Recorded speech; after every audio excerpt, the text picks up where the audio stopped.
What's going on, everybody? Welcome to the Jack Ramsays post-game show. No pregame show, obviously, no Brandon Sprague. He just moved, so he has no internet. So it's going to be me by myself. Probably this is for the last time. Hopefully we'll be back and running up on Monday. I do hope to have a guest for tomorrow for the mailbag show. But let's talk about tonight's game. Blazers lose. Hooray. Do all the things. Let me go ahead and get the air horn. There we go. The Blazers did exactly what you want them to do in this situation. That is play competitively, develop some young guys, show out, end up dropping the game. They lose 135-121. It wasn't the fourth straight 30-point loss because the Timberwolves are dumb, I guess. It's the only conclusion I can come to because the level of basketball they played tonight, they definitely looked like they were overlooking Portland.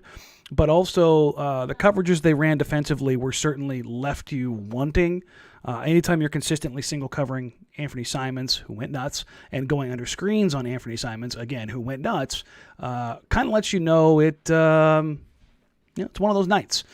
But this is about like you want to talk about like celebrate the fun nights. Even though the Blazers lose this game, I think there's a lot of people out there who were very afraid of the general idea of the tank, of what it meant and chasing this. But I've seen a lot of people since then kind of come around to, you know what, this is kind of fun.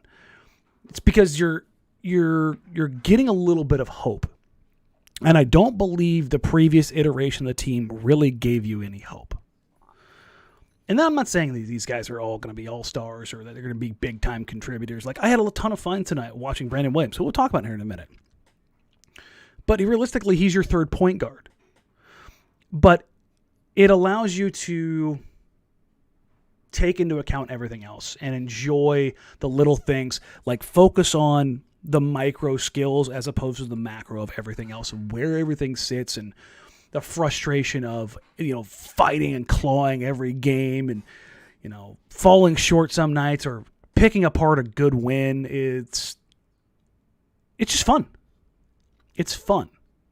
When Anfernee Simons goes nuts, a two-way guy and Brandon Williams goes nuts. Keon Johnson shows you some stuff that you're like, okay, I can get behind this. You get Drew Eubanks out there irritating people so much they're headbutting him. It's fun. And apparently Braun now has 51. Good God. Okay, so there's been some performances tonight. Let's go into the quick breakdown of the game. The Blazers really acquitted themselves, honestly, really well tonight. They led after one. They were actually led at the half, as weird as that is. And really, the only time they really struggled tonight was the third quarter. They allowed 46 points in the third quarter. It was kind of crazy. That's a lot of points to give up in a single quarter.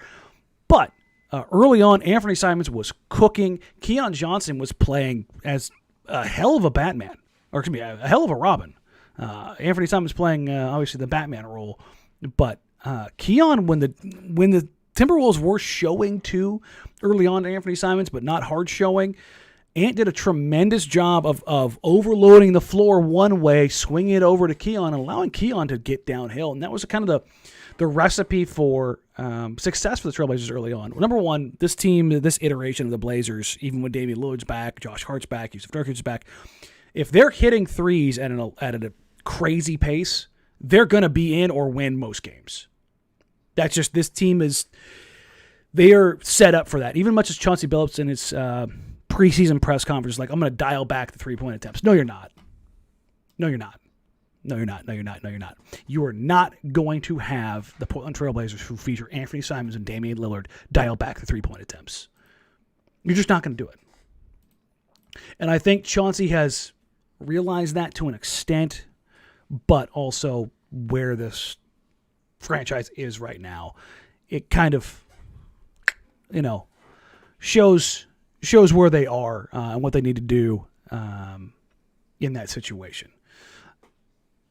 Trendon Watford, I thought he acquitted himself really well tonight, showed a lot of the reason why they converted his two-way deal into a real deal. Just consistently found himself in the right place at the right time. I see a lot of like Jared Vanderbilt-esque qualities in him. Like, he just papers over a lot of different things. He doesn't need the ball in his hands to create for other people, as far as like off the bounce or really demand the ball. He just makes good and the right decisions. And I think you saw a lot of that tonight. There's certainly limitations to his game, but every night he goes out there, he just finds the way to contribute night in, night out. And I thought you felt his impact, even though he was undersized tonight, on everybody except for Karl Anthony-Towns. Karl Anthony-Towns finished 13 of 17. His only 4 misses were threes. He was 100% on twos. They had no answer for Karl Anthony-Towns. And why they didn't go to him more to put the game away sooner, I don't know. But there you go. But things got out of control in the third quarter. Timberwolves really run away tonight in one quarter.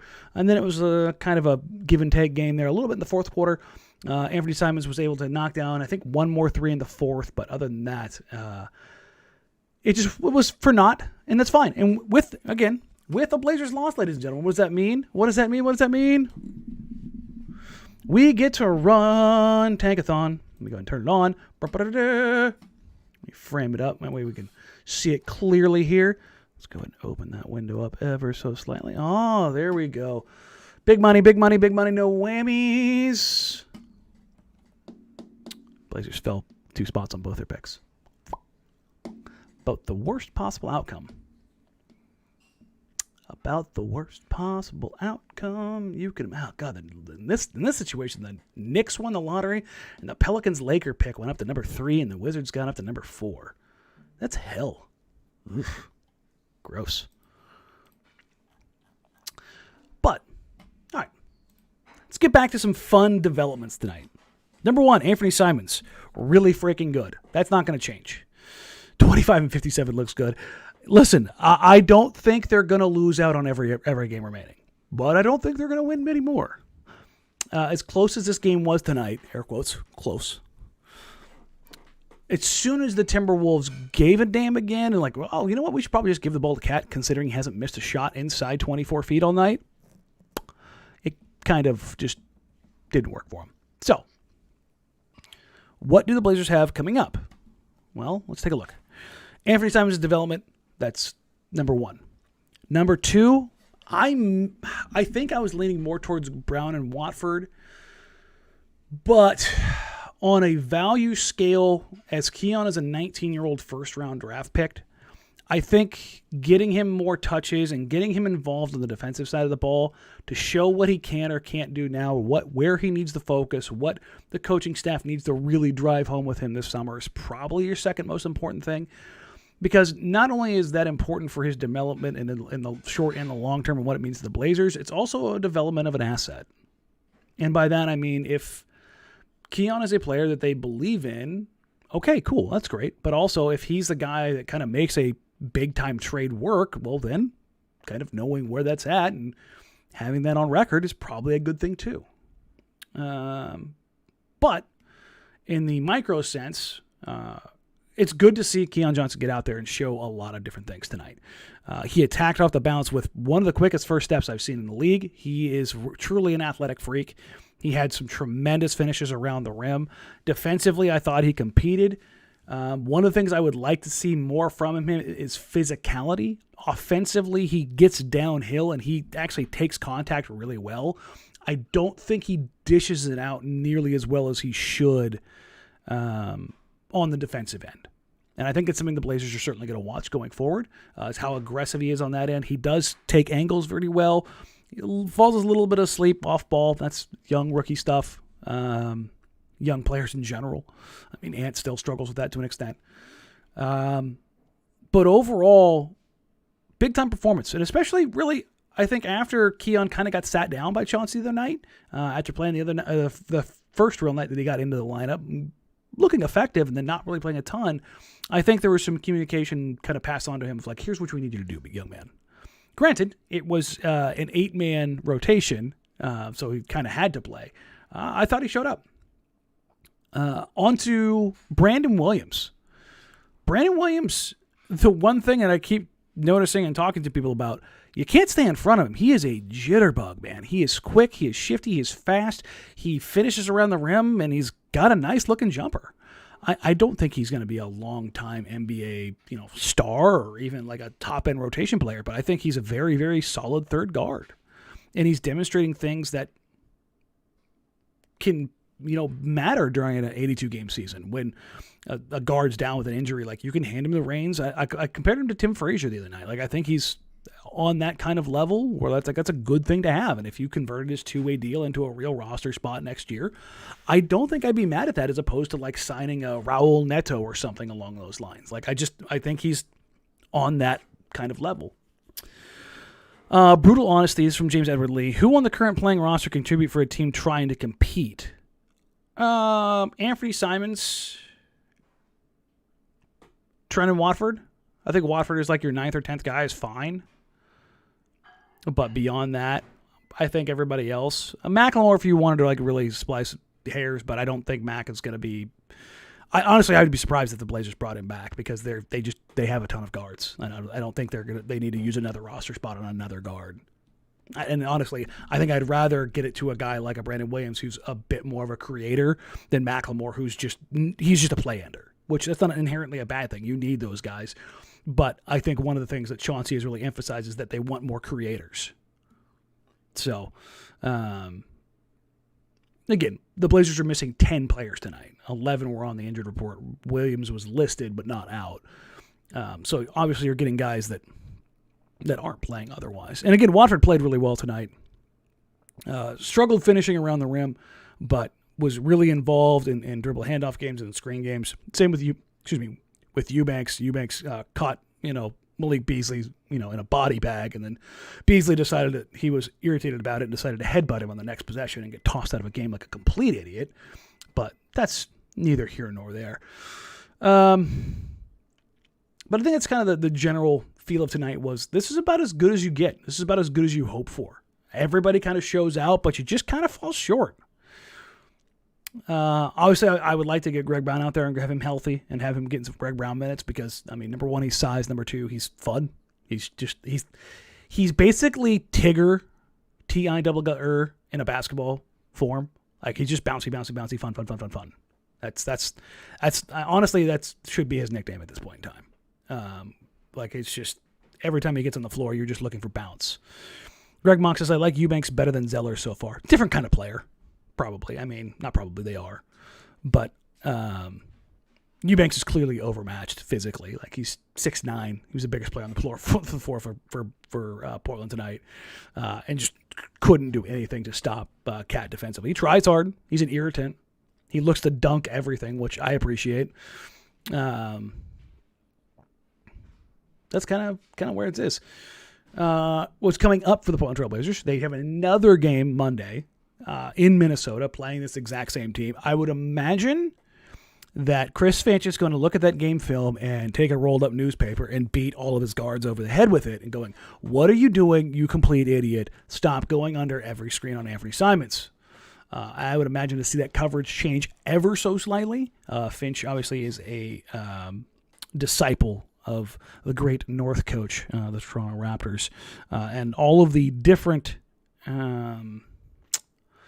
schemes and coverages that they ran up there. Finch has tried to implement some of that stuff here, and they don't really have the personnel. They don't have the OG Anunobis, Pascal Siakams of the world to really figure that out. But I would imagine they make some changes. Ginger Fit Dad says, I'm surprised we haven't released Mac yet. There's no point in releasing Macklemore now because it's after March 1st, so they can't take a guy off of waivers and add him to a playoff roster. So he will be here for the team.